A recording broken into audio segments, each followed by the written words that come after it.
fortune of being able to, in a few years, be completely self-sufficient in energy, self-sufficient in green energy.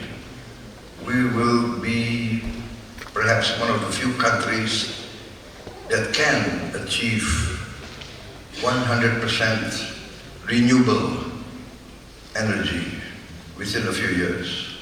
I think together with Brazil and maybe with the Congo DRC, we have the potential to produce fuel from plants, and this, I think, will create a lot of opportunities because we will save a lot on foreign exchange. The funds will circulate within our own economy.